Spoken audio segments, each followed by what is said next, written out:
Welcome to the Employee Lifecycle mini course. Whether you're a leader, a manager, or an employee, you may have heard about the employee lifecycle, but you might not be exactly sure what it is. Over the next 10 minutes, I'm going to talk through the 5 phases of the employee lifecycle and explain what each one is, why it's important, and provide some really valuable tips and tricks. So let's start at the beginning. The first phase in the employee lifecycle is attract and recruit. Now this phase actually begins long before you've had your first formal contact with an employee.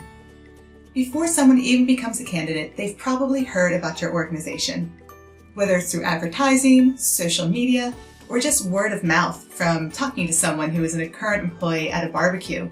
They're going to have already formed an impression of your organization. So it's really important that you're always thinking about, what are we putting out there? What are people hearing? And is it creating a good first impression? The first formal touch point then is usually the job description. Someone's looking for a new role, they read your job description, and it's really important to be thinking about whether that job description accurately reflects your company. You might think about things like your company values. Does it show your culture really well? Have you thought about the wordings that you can reduce bias? All of these things will cause people to create a new impression of your organization. You also, these days especially, want to be thinking about whether your job description talks about flexibility and hybrid working. We know that right now these are so important to people, and it's one of the key things they're looking for when they're considering a new role.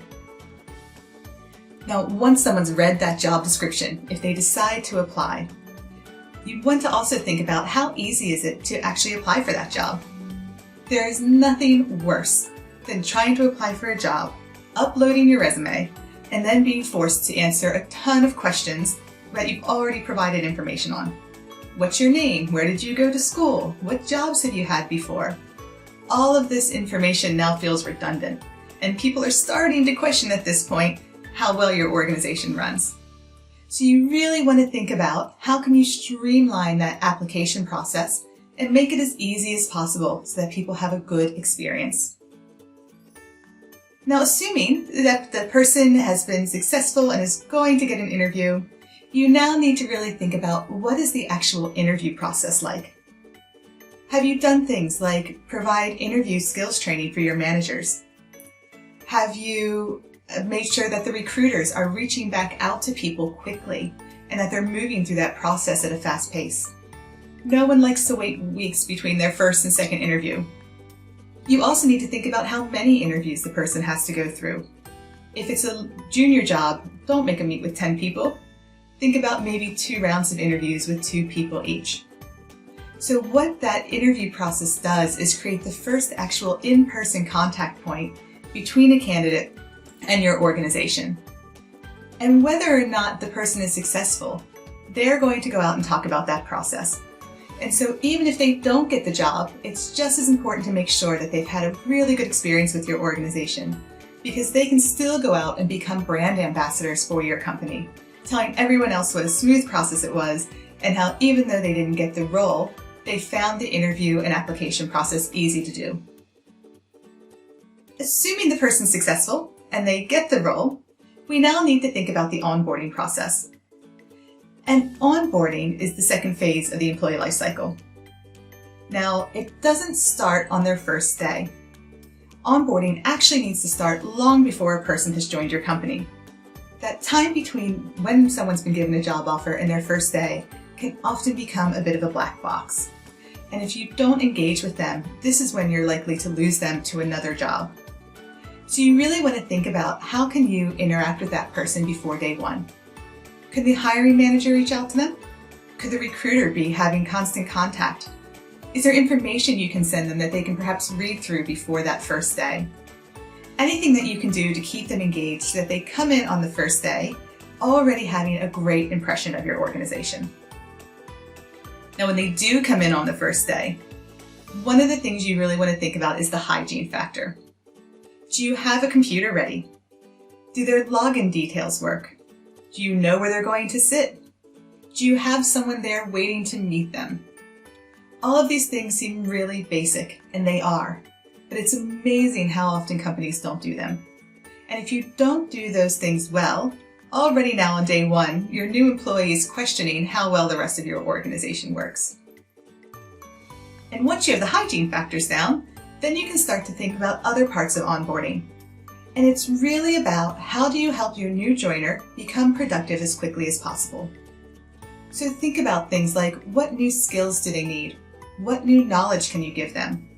Do you need to set them up with a buddy or a mentor who can help them adjust to your organization?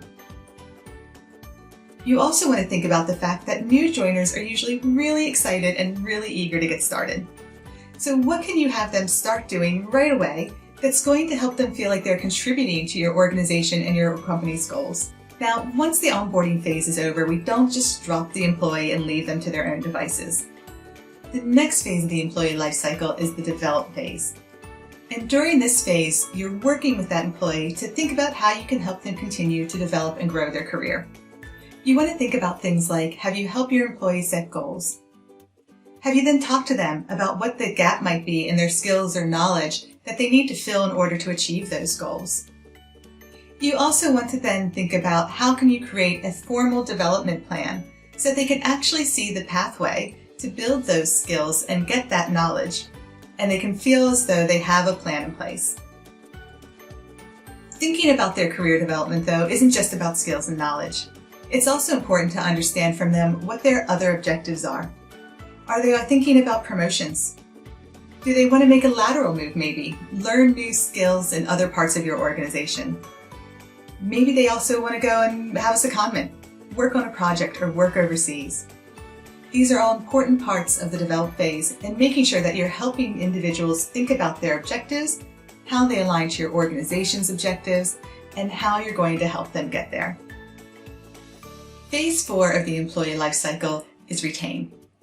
And it looks like it comes after the develop phase, but really, the retention phase happens concurrently to develop. And just like the develop phase, it runs throughout the entire time your employee works for you.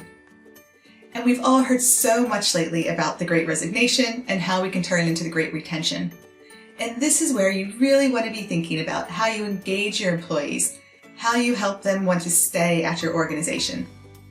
And it's important to make sure that your managers have skills like being able to have a difficult conversation, that they know how to give timely and specific feedback.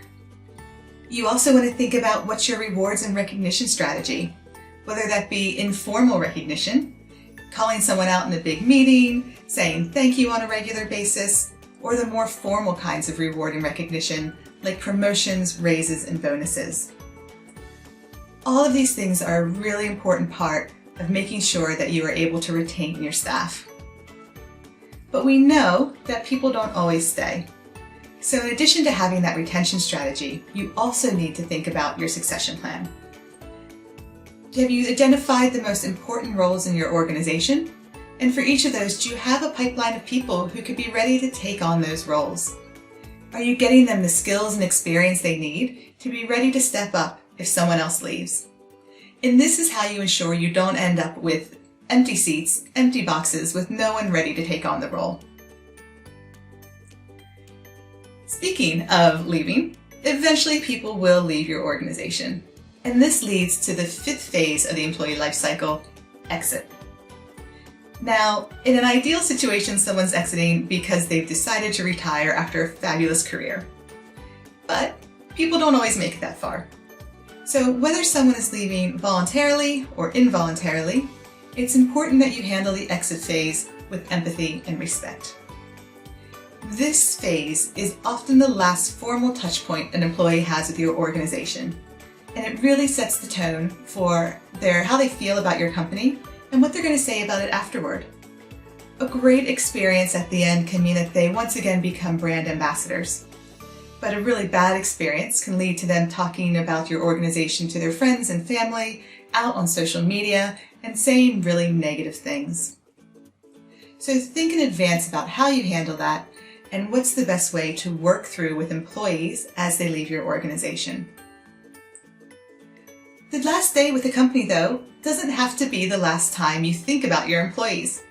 The exit phase can actually continue to go beyond that point. You might want to think about how you engage with your ex-employees through an alumni network. through social media, or through other forms of outreach. And this is a great way to keep that network, because your ex-employees can become your greatest spokespeople. They can become connections to new clients, they can bring you brand new ideas, and they can be the people who are talking you up to the next generation of employees. So you really want to think about longer term, how can we continue to engage with our employees even after they're no longer working for us? So those are the 5 phases of the employee life cycle: attract and recruit, onboard, develop, retain, and exit. And it's so important that you're proactively thinking about each of those 5 phases and the whole employee journey. Because no matter how great your product is or how efficient your organization, the beating heart of every company is your people.